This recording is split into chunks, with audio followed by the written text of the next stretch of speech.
The motion that stands before the House today is this House supports copyleft over permissive software licenses. We call on the Prime Minister to begin the case and defend the one that stands in their name. Here. I won't do it again.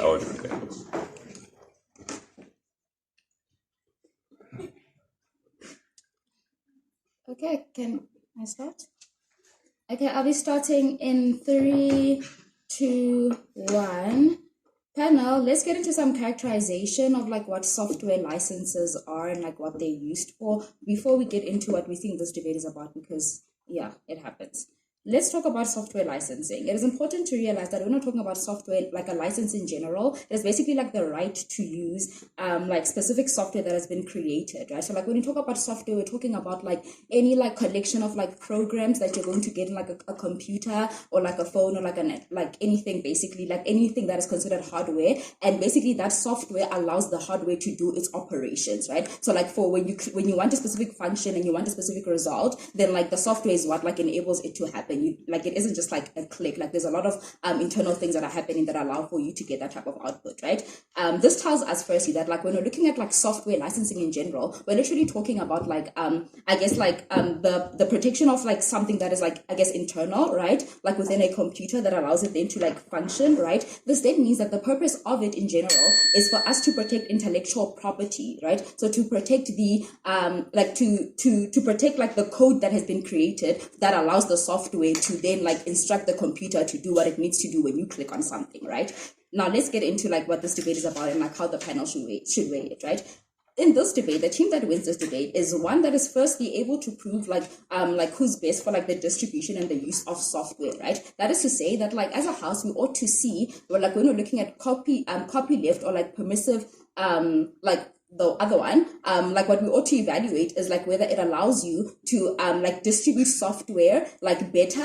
That's the first thing. And secondly, does it allow the user to use the software like in a more efficient way? And like that is basically like what the debate is going to boil down to. Now let us talk about when we support something. We think that firstly we support something like in this context, particularly when we're looking at like copyleft, we support it when it inhibits proprietization, right? Secondly, then we support it when like it is very protective. Thirdly, then we support it when it is progressive. Let us talk about proprietization, right? It is important to note that like under like current status quo, like there's currently like a monopolization over software license, right? So that means that like big techs like the likes of like Samsung, the likes of Apple are the ones that like have like a hegemony over like the type of software that exists and for the ability of that software to reach other people, right? And the reason why it is unlikely to reach other people is because like a common Teddy doesn't necessarily want to go to war with Apple for like using their software derivatively like in another app that like Teddy has created, right? Like it is like people are unlikely to do so. So under current status quo, like we currently have that where like people are unable to like I guess like use existing software to like modify it and make it better solely because they're unwilling to go to war with like big tech companies that already have like a huge monopoly or a huge hold over that, right? Why do we hate this proprietization, right? Firstly, we think that it's bad. We think that it's bad based on like the fact that like it allows like for gatekeeping of technology to like occur, right? That is to say that like the only type of technology that we're going to receive that is going to be like efficient, that is going to like work well for us as users is one that only these big techs are able to produce. Because like let's look at like I guess Cassper Nyovest's attempt to like create a phone. The reason it couldn't be as efficient as like other competing other competing companies like in the market is solely because of things like software, the ability to like I guess get access to actual coding that is good enough for you like for you to like I guess like create a like well-working phone in like accordance to like a user, right? Secondly, then let's talk about like I guess like the idea of like protecting the idea of like protecting intellectual property, right? Like we support it because it's protective. It is important to realize that a lot of creators of software licenses like this is like just like I guess like anyone who like I guess like creates a code or whatever, right? They are currently unprotected under the law, right? That is to say that whatever it is that they create, right, they are unable to like I guess have a claim over it properly solely because like in coding, putting a comma in something can change it and make it unique, right? So like at the point where like somebody putting a full stop or putting a comma in a code that I created on my own and they can't like credit me for that work, you don't get that type of like protectionism of my intellectual property like in a world where you don't have copyleft, because like with copyleft, it is important to realize that because the work is derivative, it means then that like how I created like software that is going to be used for a specific app. If you want to create another app that is going to use that same software, you can't just put a comma on it and like claim it's yours. You literally have to credit me in some capacity, or like use it how I intended for it to be used in the used in the first place, right? That is why we value like the protectionism, the idea of protectionism over it, right? And like in the beginning of my speech, I was talking about big apps like Apple and whatever. Like for the most part, they've been going to war with each other solely because they're literally creating, they're using similar systems, but they're not able to create it like the original masterminds behind it, solely because the change is for it to be seen as new, it requires a small effort, like putting a comma or like putting a full stop or like putting a number or like a hash, right? Sure. On your side, understand that the only thing that you have is the fact that it can't be distributed in any different way. We also have crediting under permissible software. Okay. Please realize then that at the point where I can choose how I distribute it, I think the English age with the idea that if you get something for free, you should give it to the next person for free. We think that principally we want to allow people who create software and want it to be distributed in a specific way to have control over it going forward, as opposed to you creating something and then Apple can then copyright it as their own because they put a comma on it, and then you don't get you don't get the ability to control how it's used for going forward, because now they've copywritten it and it's no longer yours, right? We think that we have better protectionism under our side solely because solely because you're able to solely because you have claim over how it's going to be used, right? Thirdly, then let's talk about how we think that this is very progressive. We think that everything in society is very derivative. That is to say that nothing is ever unique, right? So think of pieces of work that has been written. It's already inspired by something that has already been existing. We think that it is time that the technological world also caught up to the same thing, because it's weird to want to restrict something that is literally leading in things IR, and want to restrict it to only be something that belongs to the fourth industrial revolution, that is only restricted to big companies. We would want it to be progressive, because under our world, look at what you have, right? We think that when you're able to use an existing code, you're able to an existing software, and you're able to get this type of licensing, you're able to better modify that type of software, right? What does this modification lead to, right? We think that when you're able to modify it, but the idea of distribution is going to be how the original creator wanted it to be distributed. It means then that we have existing software can be modified over time, and you get it being used better. And secondly, then you get innovation, because at the point where you're allowed to play around with different existing things, you are bound to then create you're bound to then want to create your you're bound to create something of your own and use it more than part purpose.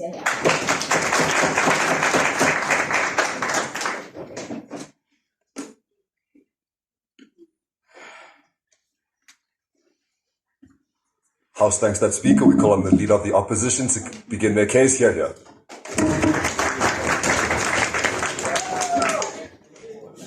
Can everyone hear me? Is everyone ready? Yes. Okay. I'm going to begin in 3, 2, 1. Panel, please note that Teddy's entire case is not a defense of copyleft licensing, but is a defense of free software.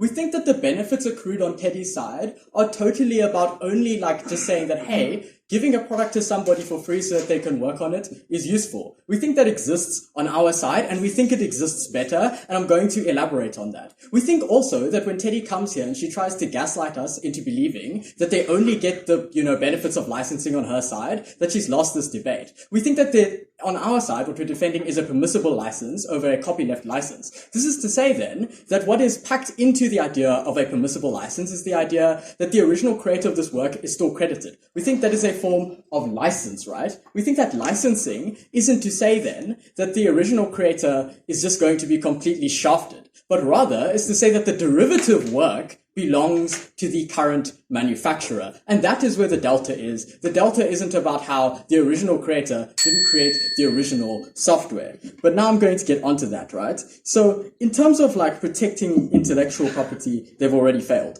But now I'm going to talk to how it is that we best give you access to this free software, 1, but 2, that this free software is best utilized in benefiting society. Please note that Teddy's case says that they need to prove 2 things to win. Firstly, they need to prove who who best distributes this, but secondly, they need to show that they allow for the best use of these products. Now, on the first level, when they say that they need to prove who best distributes this, they've already failed, because what happens is that when you use these copyleft softwares, what does it actually look like? It looks like then this new software has that copyleft restriction, and it has to be free. But what happens when the software has to be free is that then the people who are creating this derivative work don't actually get to benefit economically off of this work, and consequently then are not incentivized to even do any derivative work. At the point at which they acknowledge that all work in society is derivative, they've lost this debate because they're saying that all of the work we do is based upon the foundation of work in the past, and consequently then that we, can't accrue any benefit of derivative work because there's some kind of root. We think then that they've lost that case. We think, secondly, then, that now, because these individuals are not incentivized to buy into making new software off of this free software, then they don't actually propagate it in the first place. But secondly, then, they don't actually properly tell us what kinds of people are interested in this free software. They don't tell us what kinds of people are involved in this free software. There are two kinds of people. Firstly, you get tech geniuses who are in their mom's basement, just trying to make some kind of money to actually make some kind of company. But secondly, then, you get average programmers who are just trying to get access to big bodies of code or foundations of code from the past, right? What happens on Teddy's side is that they come here and they tell us that for some reason, these tech geniuses and these, average programmers who are trying to make a living are for some reason going to buy into something which doesn't give them any benefit for the original work they create. Just because our product is derivative doesn't mean that that work doesn't have any original quality to it or any original benefit. And we think consequently then that they've fallen on the chat of accessibility. But secondly then, we think that in terms of like the tech industry and the fourth industrial revolution, which Teddy comes here to Paxton, that they've lost this debate. Because the fourth industrial revolution is characterized by innovation, which is actually characterized and like basically formulated and propagated by the idea of us being able to make some kind of profit off of that innovation. We think that in a capitalist society and in the world that we live in today, innovation only happens when people have some kind of incentive to innovate. Nobody is going to innovate just for the memes, right? The fact is that Mark Zuckerberg didn't actually make a business just because he thought Facebook would be accessible to everyone. He made it because he thought that he could accrue some kind of profit off of his derivative work off of former programs which utilized social media applications. But before I get on to the rest of my case, I'll take it. How does your entire point make sense when the open source software started off for free in the first place, in persuasive and copyleft? They wanted to make the stuff, they made the stuff, and it was free. What I think is so funny about that line is that he actually makes a concession that the software is originally free. But what is the problem with this concession? The problem is that we're not saying that that original software is no longer free, panel. That software is consistently free, and you can consistently access that original software and what it looks like. This is to say then that more people can go to that original software, create derivative work off of that original software, and sell it. So then, more people get access to that original software because companies are incentivized to give it out, right? One, but two then, that the original people are protected in the way that I've already told you. But now I'm going to talk about this whole idea, and a second idea on like the dark web, and why this is bad for like actually just regulations and software in general, not taken. In terms of the dark web, right, what am I talking about here? What is this headline? This is about how these individuals who get access to this free software are always in any sense going to profit, whether they can do it legally or illegally. On Teddy's side, what this looks like is people actually getting this free software with this copyleft license and then illegally making changes to it and selling it on the dark web. What are the harms of these changes that are being illegally made and sold in the dark web? Because the incentive for us to make these changes is profit. The direct harms are twofold. Firstly, these people are going to sell this and they're not going to credit the original makers, and so then they don't principally get that crediting on their side, one. But secondly then, not only that, this software is sold without any regulations surrounding it. So then the software gets sold and these people can put in viruses and malware to attract new people to download it, not taken. And then what happens is that what they don't understand is that copyleft doesn't mean that like the software is exactly the same as the derivative, right? This is where the chat is. Like, I know that like, I'll take this POI. Please note that you are talking about the removal of the dark web. That's the only time our case is wrong. And the dark web also exists on your side. Please note, Teddy in that POI has just gaslighted the rest of my case, right?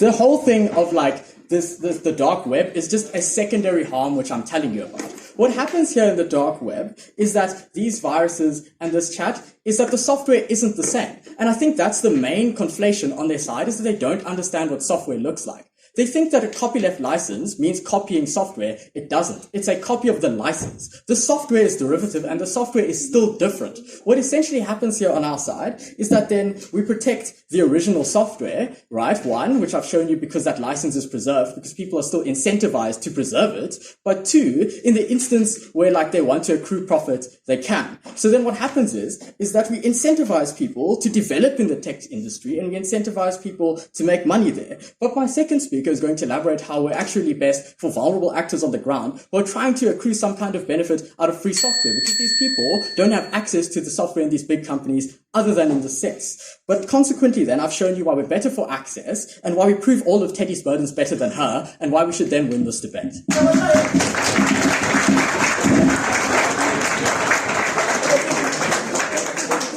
House thanks that speaker. We call on the Deputy Prime Minister to continue the case. Hear, hear.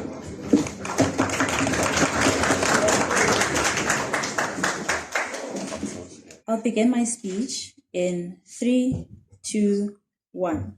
The fundamental flaw in OO's case thus far is that they ignore what software licenses are intended for, how they function, and where it is that they're best optimized. This is the criteria that Teddy presents to you on which, like the metric on which we ought to evaluate this debate. Let's show you why it is that they fail and go into a bit of extension. It's funny, and I don't understand how Cheyenne can come up here and assert that on their side they're better able to protect the original software. However, and on our side somehow when it's going to get to the dark web that is exclusive from them and that they're absolved from, and then the software there is not going to be the same. Recognize and realize that the fundamental difference between copyleft and the permissive software is that under copyleft, if I create a particular code and I know the intention that I have for creating that code and I know what I want it to be used for, how it's going to be distributed, I can control then that's utilization of that code. I can control its distribution, and I can control like how my intellectual property is going to be utilized overall.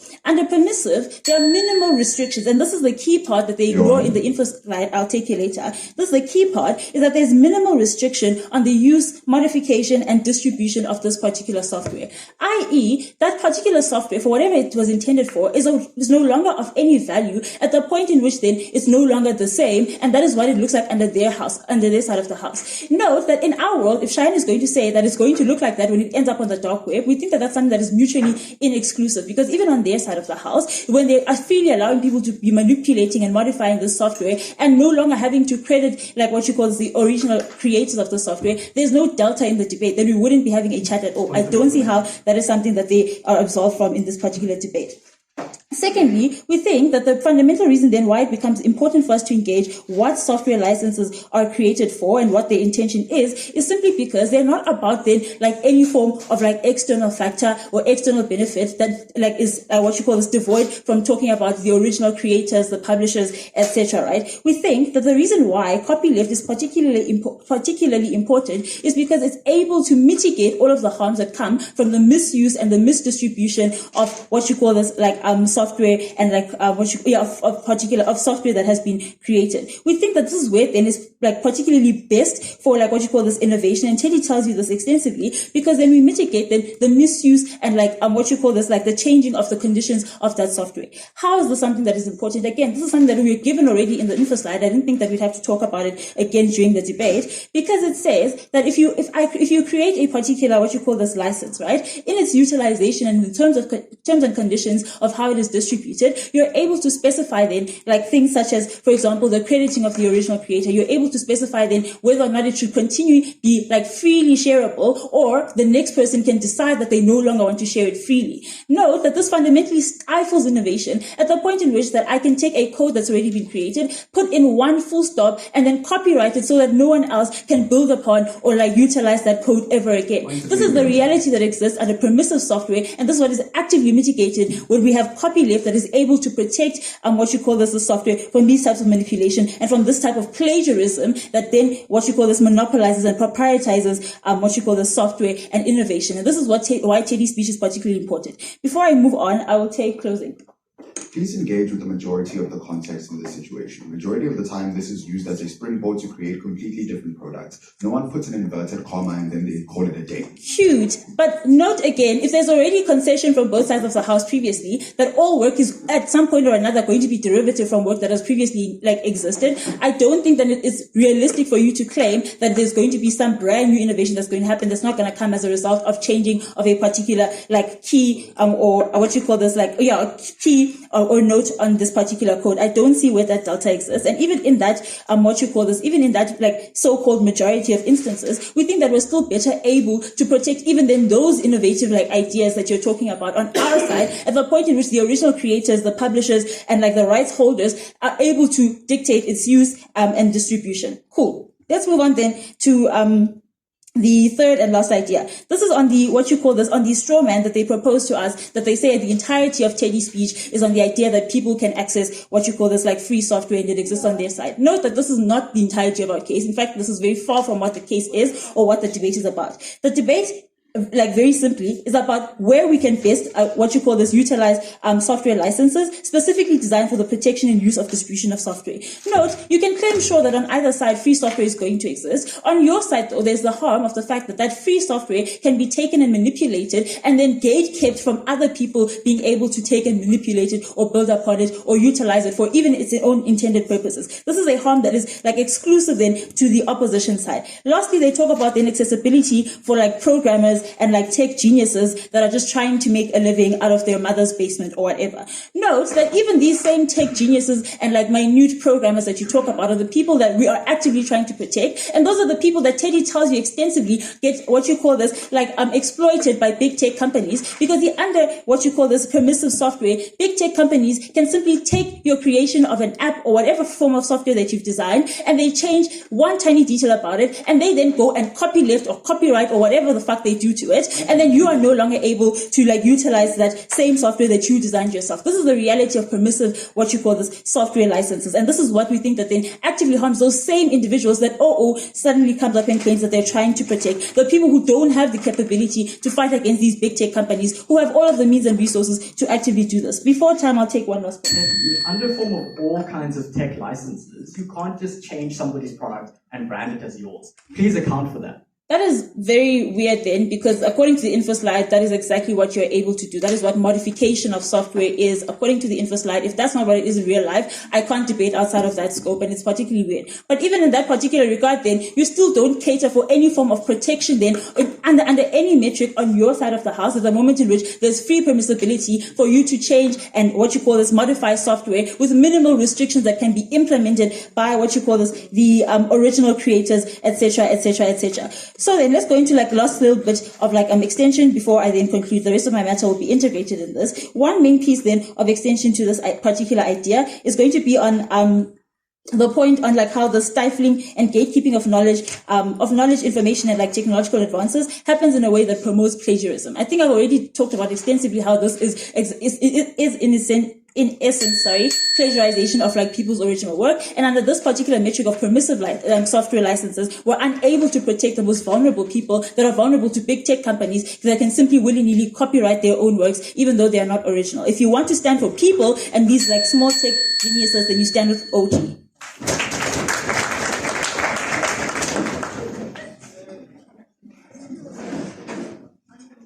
House thanks that speaker. We call on Deputy Leader of Opposition to continue the case. Here. Is this can you hear me properly? Yep. That's fine. Okay. If people can hear me properly, it's okay. I don't really mind. Okay. Sorry, I'm just starting my timer.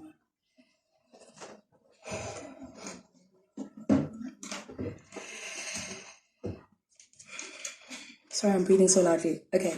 I will start my speech in 3, 2, 1. Panel, it's unfortunate that the entire OG case is based on gaslighting and basically not engaging with the actual substantive matters of this. First of all, they refuse to acknowledge the fact that it is free on both sides. In both worlds, we have access to free software. What do I mean by that? Is that when they tell you about how, innovation exists better on their side, in the sense that there's a plethora of free sources by this, we say there are still free sources on our side. It's just that these free sources, you can then choose how you then distribute those sources, and you can make a profit from those sources. And that's the part that they refuse to engage with, that Cheyenne has brought up multiple times and even through our POIs. And we just believe that how can we engage with your case if you refuse to engage with the fact that the motion explicitly says it is free on both sides? But okay, then they talk about an idea of monopolization, right? That they're trying to protect these people from a monopoly, right? We're saying to them, once again, that point falls because people can still access software. It is free software. We are talking about, as we've said, the crux of this debate is, should people be able to own their work? Should people be able to make money off of the innovation and the modification that they make to their work? Now, panel here, we got here this idea that I just want to be clear, Shem. I don't want to mischaracterize them. I don't believe in gaslighting one another.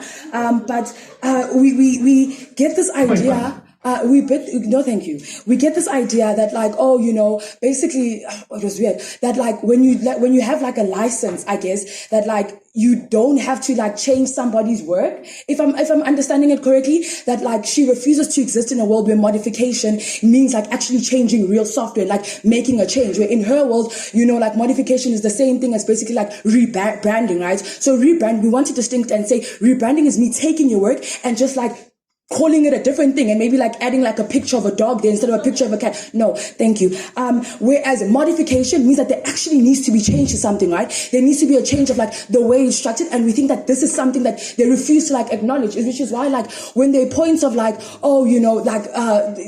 basically it can be repackaged. First of all, we say that the idea and what is emphasized in the motion is modification, is that you are getting a ownership of the changes that you've made, the innovation that we've made, and that's what they refuse to engage with. It's such a difficult one. Okay, carry on.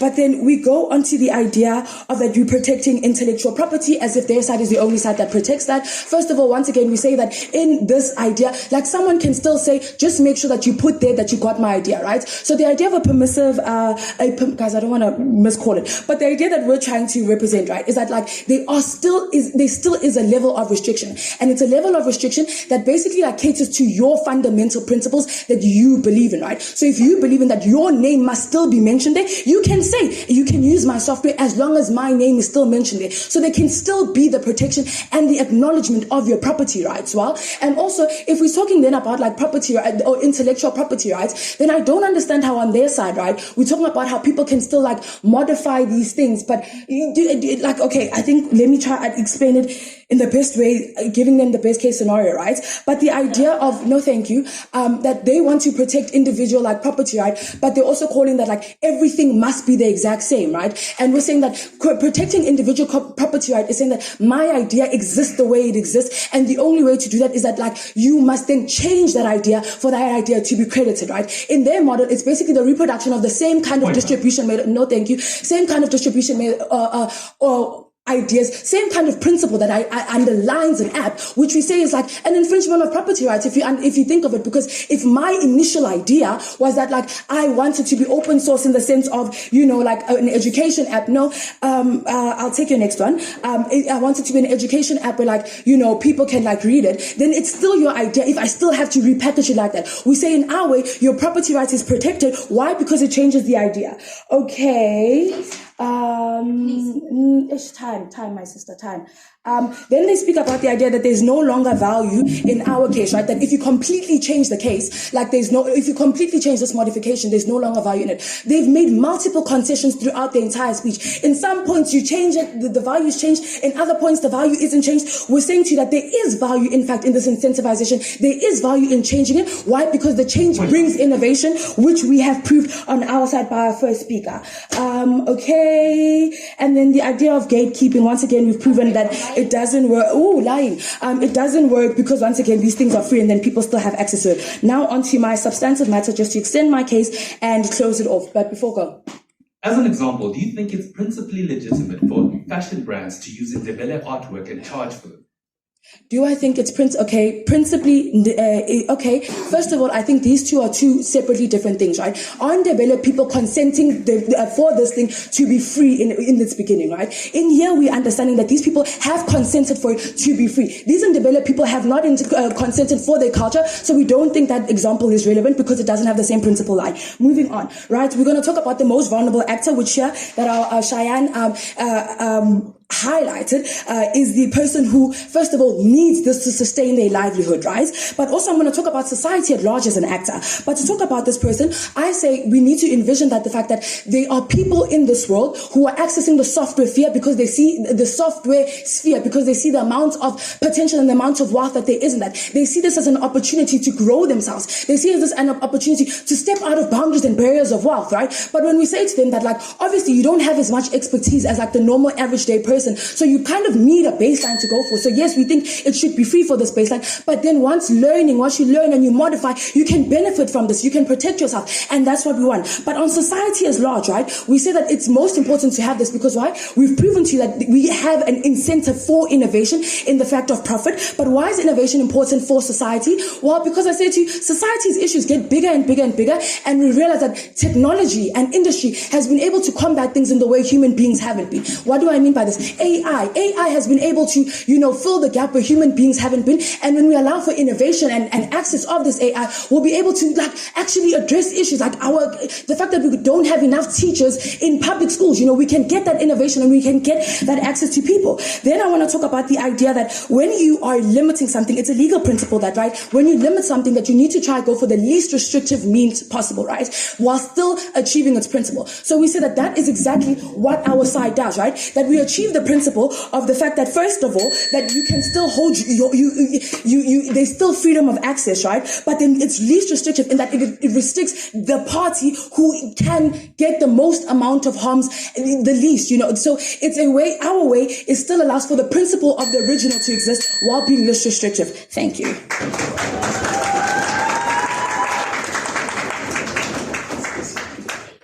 House thanks that speaker. We call on member of government to continue the case. Here.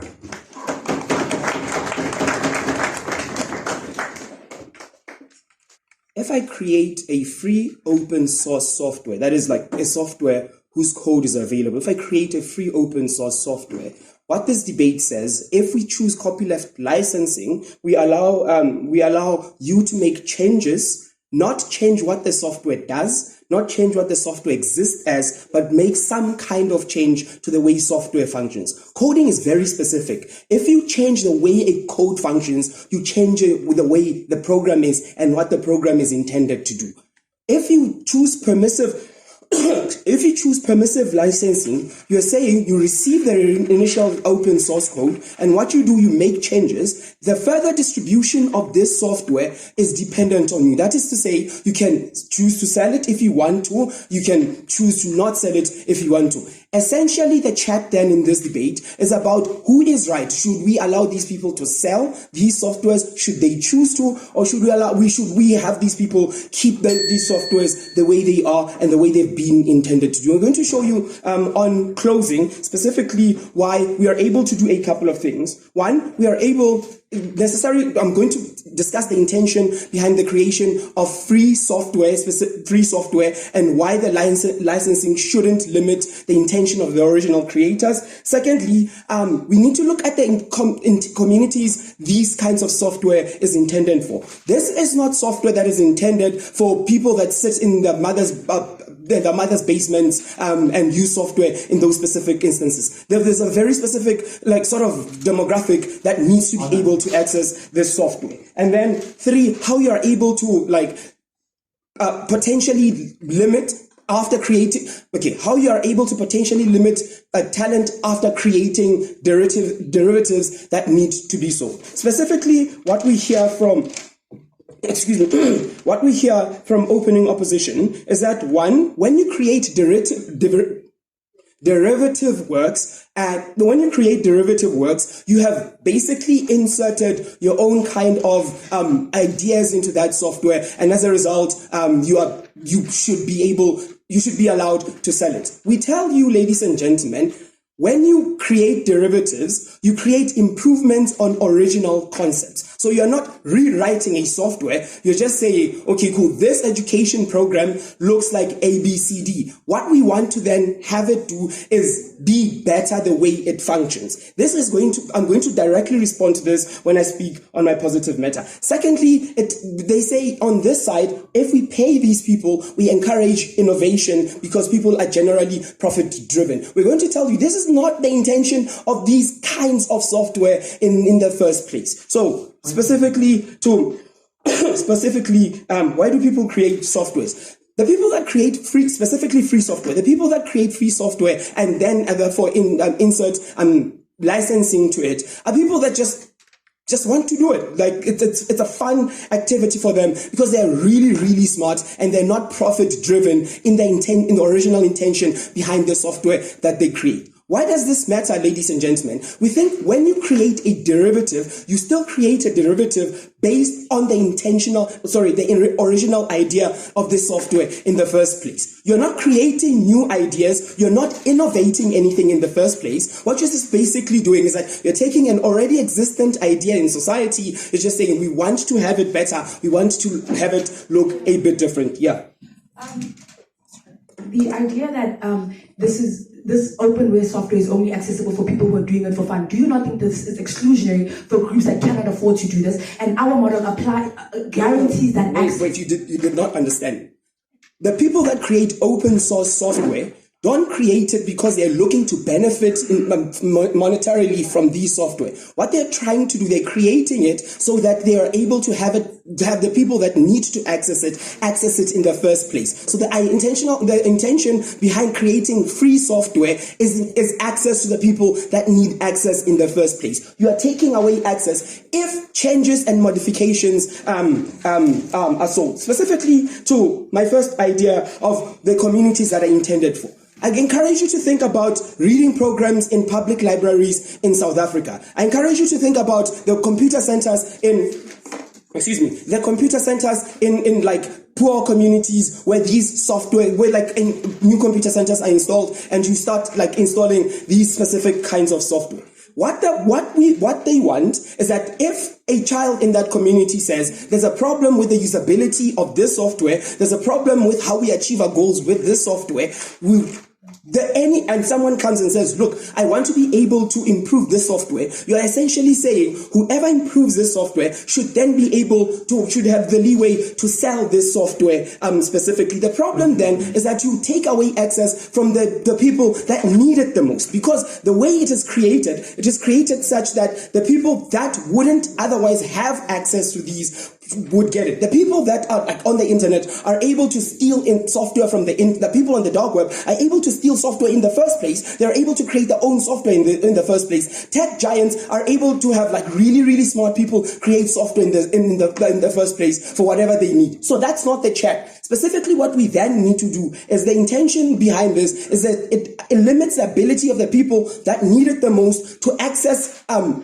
the derivatives, which would then improve the experience that they have in those specific, So please note that when you tell us about the intention of these people to give access to other people, it's in order for them to have the opportunity to have the same fun and make modifications and choose what to do with them. Account for that. Yeah. We can choose what we do with these modifications, but essentially, you shouldn't sell original ideas that you didn't create. At no point are you an innovator. What you are basically doing is that you are receiving what already exists, and what you are saying is that whatever exists, I'm going to add some kind of change to it. Trey asks an example about Ndebele print. Let's say we create a software like that deals with specific communities in whatever village and create software that is good for these communities, like some kind of indigenous knowledge. What you then have with being allowed to sell it is that you allow people that have money and expertise to receive this sort of very specific, very niche type of software to come in and change the way this software looks, the way it functions, and profit of the originality of the ideas that were like by people that didn't want this. We want to protect communities that don't have access. We want to ensure that innovation continues, and we can't get it after you sell software.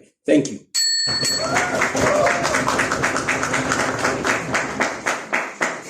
House thanks that speaker. We call on member of opposition to continue their case. Here.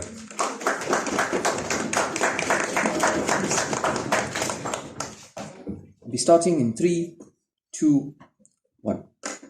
The important thing in terms of debating basics are things that you're going to get from closing opposition. Because number one, we have not had a conversation yet about the aims of the tech industry or software industry, why it exists and what we need to do with that industry. What we're going to tell you on closing opposition is why we're better for that industry first off. But secondly, we're going to give you principled extension on why we think you have the right over what you create. This is specifically talking about the creator after accessing that initial software. But furthermore, let's do two strategic things that we need to talk about. Number one, let's talk about the opening government in terms of why they strategically framed out of this debate. Then I'm going to come to the closing government. Opening government is out of this debate for two reasons. Number one, the characterization is inherently unrealistic. They paint to us lies such that there is such thing as gatekeeping of technology when there are sites such as GitHub that exist which allow free software and open programming to occur. Secondly, they paint to you lies like this is some form of plagiarism. Plagiarism can only exist if no credit occurs to the original author. That is what happens in university assignments and that is what classifies something as plagiarism, right? We think that these are lies you should not believe. The second problem, essentially with the opening government, which is also frames them out, is that there is not enough engagement on the potential benefits of permissive software. We think they are very unilateral in their thinking in this debate. What we need to also consider is that there's benefits to both, but which is the one that we would ought prioritize? That is where this debate ought to occur. OG is done. Next, in terms of CG, what we need to consider, and this is a bit more specific responses to them. Number one, they tell us about that there is the ability to improve on current or existing concepts, right? We think that is something that is good. If you have the ability, this is the furthermore creators, right? We think if these new creators are able to improve on software to the extent that it is able to help people sufficiently and fulfill the aims of the software industry and tech industry, that's a good thing. That's something that we are happy with, ladies and gentlemen. The second thing they mention is that these people are not profit driven. Number one, that's a blatant lie, right? The whole tech industry relies on a profit cyclical narrative of ideas, exchange of flow of money and information. That's the first thing, right? But secondly, that reinvestment allows for new creation within that sphere on that, right? But cool, even if I was wrong, and even if these initial creators were inherently utilitarian in nature, what is the way up? The way up is twofold, because if they're talking about access, it's either access, hey, we give you access, but we're going to restrict you. Or, hey, we give you access with freedom. If you are inherently utilitarian, the best kind of access to provide is an access with true freedom, which allows people to have the creativity that they want to have and use the software in the way that they want to use it. That's particularly important. But furthermore, a point of clarity is that we do not even take away these initial codes from existing or the initial software from existing. You can just use it, but that would be your copy of it. The initial one could still exist, and that's important in this debate. We think CG is also unrealistic framed out. What are we going to tell you on CO? Number one, the aims of the software industry are twofold. Number one, that it is self-sustaining, and number two, that it is good for self-development. We need to give you context on the fact that the tech industry is the most rapidly developing industry in the world. That is to say that it exists for the function of public utility. It exists to make our lives better. Technology has taken over our lives, and that's something we're happy with. What we need to do for you on closing opposition is show you why our model is something that best caters to these particular aims. That is where this debate occurs, and that's where this debate is going to be won. But furthermore, I just want to mention that in terms of strategy, already from what you can gather is that number one, we are more grounded in terms of understanding the context of this debate. But number two, let's talk about principle. Cool, principle. So I like philosophy. I've been doing a lot of philosophy this tournament. This isn't really philosophy, but let's chat about it, right? Let's talk about intellectual property, because that was something that was brought up from opening government, but we need to focus on what our contribution is to that. Why do people have the right to control their work? We think essentially the analysis is not too difficult. It is that your work that you produce as this creator is an extension of yourself. What is in your brain being used to create this new development of the code is an extension of you. Crucially, in the absence of your input from your brain, that thing would cease to exist. As a result, that means it belongs to you and it ought to be your intellectual property. You have rights over that very creation. We think that is the analysis that was not provided in this debate in terms of why intellectual property ought to occur. But furthermore, we think we need to look at certain examples of things, of permissive software that does exist. I'll take you in a second. Okay, wait, cool, I'll take you now, sure. Note that modification, all the things we're talking about, exists on both sides. What you have to defend is why it is justified for them to lose control completely. Okay, cool, right? We're not talking about them losing control completely, right? Because essentially what we need to focus on is the benefit, essentially, of these permissive software and the intellectual property way up, right? Between that initial creator, how they're able to benefit, versus the latter creator and how they are able to sustain the intellectual property. I'm coming to that give me 30 seconds, right? Cool. So, couple examples which are missing in this debate are things like MIT and Apache, which are examples of permissive software models that have been used, right? Where you are able to use them however you want, and all you need to do is reference the creator or give some form of license. Here's what I want to talk about in terms of benefits, particularly important, right? Something that I like to point out is that one of the teams walked into a Kanye West song. So Kanye West has the ability to sample soul music and then credit the initial author. The key thing here is that they are able to pay royalties to that initial author just via crediting them. That is a benefit that occurs to the initial creator as well as to Kanye West, the person who is then able to create thereafter. That is a bit of nuance that has not been provided yet in this debate, something we need that is worth considering. But furthermore, this permissive licensing is better for the creatives. That is talking about the Kanyes, for example, right? Because with copyleft, there were limitations on the amount of control you had over the software. Now, because you weren't able to set, but now currently under permissive software, you don't have these set limitations or restrictions on how that software is used, and that determines you to use it, allows you to use it in the way that you determine to see fit. Here's a comparison that's important strategically in this debate, is that under CO, creators under copyleft, right, rather, are likely to stay broke. And that's a problem, right? On our side, even if they're exploited by large companies, they're still able to make a significant amount of money. And that is something that's particularly beneficial to these individuals. But in the worst case, and if that is untrue, in the very least, we facilitate a conversation between the big creators and the small creators. That is a unique benefit that no other team in this debate can give you. And that's something that's worth considering furthermore. We allow people to make money from being credited, as well as those who create and are then able to propagate the tech industry. The way in which we end up being better for tech overall is because we promote that self-sustenance of the industry itself. We allow people to give back to it, right? We remove those sorts of restrictions and we allow them to further propagate the narrative. The reason we allow for development is for the things that I've just mentioned, the reasons that we allow certain things like royalties to occur. These are things that are particularly important in this debate. Closing opposition understands strategy. Closing opposition understands the benefits to the initial creator, the final creator, and the reasons that you should support permissive software licenses. I've never been prouder to closing oppose.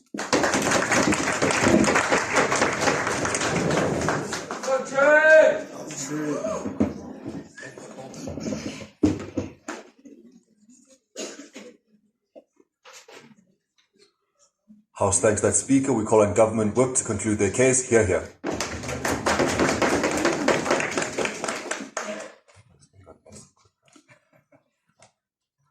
Cool. So I'd like to remind everybody that the motion is that this House supports copyleft over permissive software licenses. Now, closing does something pretty interesting, right? They come up here and tell us that they support, these permissive licenses because they're best for the aims of the tech industry and they're best for tech in that sphere. We'd like to say we don't give a shit about the tech industry, and we like things because when they benefit humanity in general and the broader human society in general. So we don't want to do this just because it benefits some tech giants and some tech industry people. We want to do things so that it benefits broader society, right? We understand the nature of technology and we understand its importance in everyday life and what it does to our specific future. We understand what it does with our specific future outside of the realms of business and this nice money-making scheme that they want.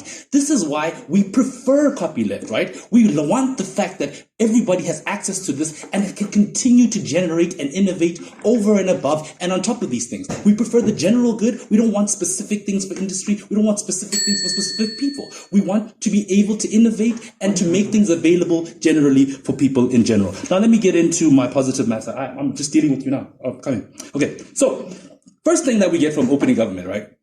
Opening government sort of says this, two things to us, right? They say that at the end of the day, people don't work for free, and at the end of the day, obviously, you have to protect people from the dark web, and somehow they're best for access. Okay, let's address that first issue, right? The very fact that the open source software was created and distributed for free in the very first place speaks against exactly what they're trying to tell us and lie to us in this debate today. The people that created this created it for the purpose to give to people and created it for free. That already tells you that there is innovation that happens for free and that people that have these minds don't mind generating things without a capital incentive, that they don't mind generating things for the greater good of people in general, right? And we think that's particularly important for us to note in this debate. All right. Secondly, they talk to us about this issue of how you need to be protected from the dark web. We'd like to say that, well, if you know the nature of the dark web doesn't really care what sort of protections you have, right? So whether or not it's copyleft or permissive, they're still going to abuse it to their own ends, right? The last thing they try to say to us is that, okay, they're best for access. How, right? Because only on one level is this open source software free. They would have you on the very next level, have you charge people to be able to use and access this, right? Already by that very point, it tells you that they limit access in the way that they want to frame and contextualize the way they want to go about things, right? Who is best for access? The people that are truly best for access is the team that supports copyleft, where you can continue to manipulate, use, and continue to innovate on top of everything onwards and onwards without having to pander to licenses and without having to pay any fees. And we think that's best for access, and that speaks to the true story of everything. Okay, now let's talk about the internet in general. Ladies and gentlemen, the internet is a tool for everybody, and not just a tool for people with big brains and money, right? We understand that there are people in far-flung third world democracies that also want to access and innovate, right? But once you start limiting the secondary ability to access and deal and innovate with these things, you limit their ability, right? You only say that one type of person or one type of innovator has access to do and deal with these things, right? We don't like that, right? And we believe, I'll take you right now. And we believe that that is best for people in general. Let's go. I can play around with Linux as much as I want. However, the original open source software is available for literally anyone, even the people who you care about, to modify it. Please explain your access points. I don't understand. Yeah, you can play around with it as much as you want, but like we like copyleft because even if you play around with it and change it, we still want to use your stuff for free, bro. And that's what the access is about, right? We still want to be able to access that and do with what we want. I think you guys don't understand what the word access really means, right? And if you're enlarging access, whatever restrictions you put on it, you already start limiting that access, right? So by virtue of saying you want to put some sort of limitation on it, be it financial, be it the idea of having to credit people, whatever, you are limiting access, and you can't win the access point of this debate, right? That's what you need to understand, right? So what do we tell you that's more important on this side of the house? We tell you that at the end of the day, guys, technology is an inherent thing that's going to be with us forever, and we all need access to this technology, right? We also believe that at the end of the day, principally, this software was free. We don't want you to make money off of these other permeations and alterations. No, we want you to be continuously able to innovate. And why is that a good thing? And why is copyleft a good thing for innovation? Well, it tells us that at the end of the day, we have continuously have something to build on without worrying about something that's happening in the past, right? You continuously be able to input knowledge into a system and create a bigger knowledge base and a bigger idea pool for everything, right? So just imagine, for instance, if like we were charging for every variation of the COVID vaccine and so on and so forth. Like we came together, we shared free information, we were able to make quicker drugs, better information. These things helped us because we had the information, right? What they're doing is akin to saying that we are limiting information and the access to information for development, right? And we don't believe that's the way you truly progress humanity, and we don't believe that's truly the way you progress technology in general, right? And for far more than that, we also believe in the principle that you got this thing for free, bro. Like, and now you want to charge us to use the same things you got for free? To us, that's just not principally sound, and that's why we prefer the copyleft solution. Yes, you. Please note that the only extension at the end of the debate is on the tech industry, which is underpinned by This is crazy. The only thing they want to talk about is this idea of the tech industry. And we've already told you that, look, guys, at the end of the day, we prefer this side of the house because we're talking about the greater good of humanity and not necessarily a specific microcosm of where this debate plays itself out to. This technology doesn't just affect the tech industry. This technology affects us all and our ability to interact with technology and the way we use technology going forward, which is particularly important and which is why this debate has to rest with closing government. I thank you. That's it.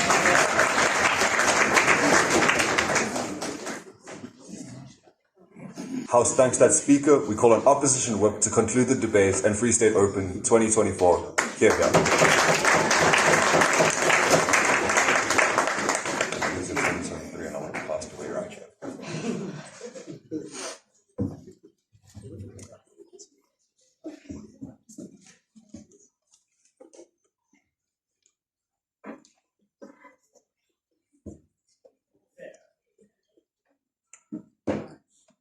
Am I audible? Great.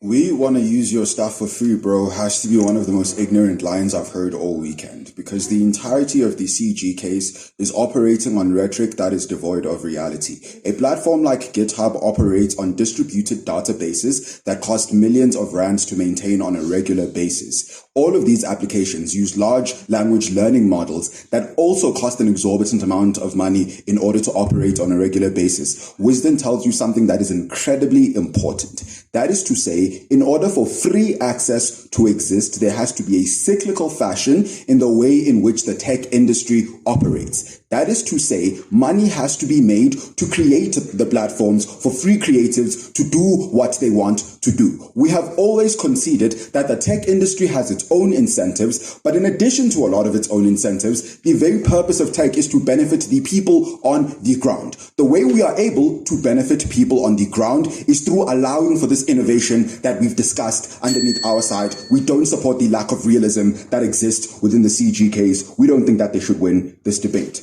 But in addition to that, I want to chat about a few things relating to strategy, because I think this debate might have been slightly confusing in how it worked. So the first kind of conversation I want to have is the idea around what are the kinds of changes that are going to be made to this tech or to this open source software? Because I think this is not something that's either here nor there. It's something that can comfortably exist on a spectrum. This can be very minute changes where maybe the new creator will maybe add maybe 3-4 lines of code, or this will be something much like the AI model that was developed through the modification of the Linux open source software program, where they literally developed an entirely separate, interesting idea off of open source software. That is the spectrum on which we exist on. Let me show you why in closing opposition, we cater for both ends. Let's look at the individuals who make minute changes on this side. Firstly, there is a greater capacity and ability to control your software. Copyleft is a conversation around controlling the distribution.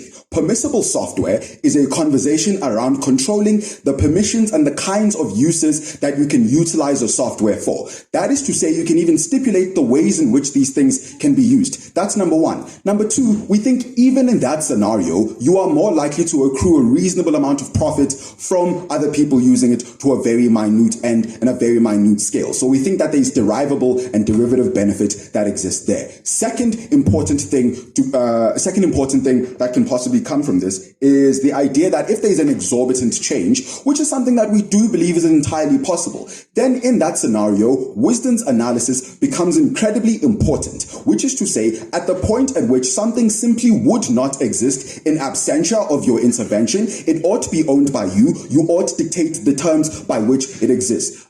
The analysis I'm giving you reaches an incredibly simple conclusion. It is to say, no matter what changes are made, we are better for them under closing opposition. We don't think that they were genuine in this debate.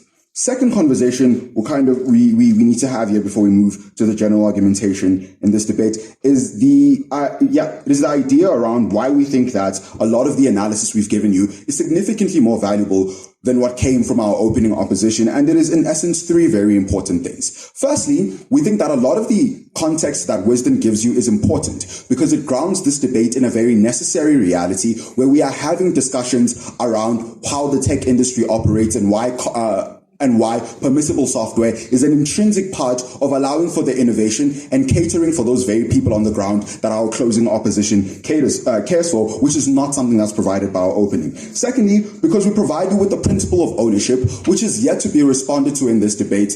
I don't think it's going to be responded to because I am the last speaker in that given scenario. Thirdly, we mechanize the idea of how you help the regular creator even better through analyzing the incentive and profit structures that exist thereof. Given that, let's get into the cases that we received in today's debate. Let's look at the case from closing government first before I move to opening government. The first thing that they tell you here is that people who create the software are doing it for fun and they're not necessarily doing it for profits.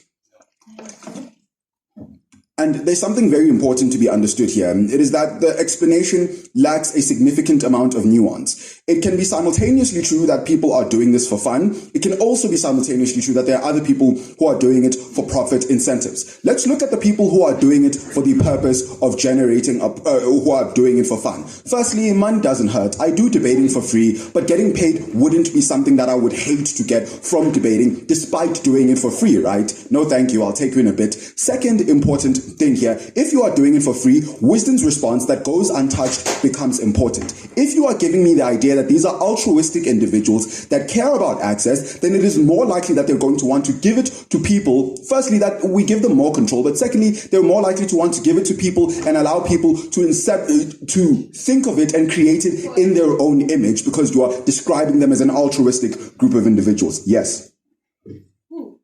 Closing. The people that want to make money off software sell it to tech companies. Sure, the people who want to make money off software, sell it to tech companies, that's fine. But there are also other people who don't have the leveraging power to sell it to other companies who either A, wouldn't mind just making a profit off of it, but secondly, they post it on free platforms like GitHub in order to gain some sort of benefit from it within the long term, hoping someone picks it up and makes something good with it, such as getting royalties from that. We don't think that they're being realistic in this debate. Secondary to that is the notion of we don't care about tech, we care about the people. We've already shown you why on the comparative, we benefit the people significantly more. Because number one, we sustain the idea of development. Secondary to that, we allow the very same people who are more likely to stay broke on your side to get more money. We think this is what we do for the creators. Quickly going through what's left of opening government's case. We don't think that a lot of their analysis continues to stand on a strategic standpoint, right? But given what's already there, firstly, they tell you that people who create the software are going to be unable this thing to control it or own the software, and that if you add a comma, you can just call it your own. I think I've sufficiently dealt with that. Secondary to that, they give you the idea that because you got it for free, you must give it for free. Was the analysis given to this point? No, there wasn't. In addition to that, because you achieve something for free, it doesn't mean you can't create something of your own from it and picture it in your own image. This is something we've already discussed with the music industry and how they are able to gain royalties and create something like T.I.'s Swagger Like Us, which samples MIA's Paper Planes and is able to create something completely different. There's a very important conclusion that we reach. It is that if you care about the creators, if you care about the people on the ground and improving the tech industry, you side with closing opposition.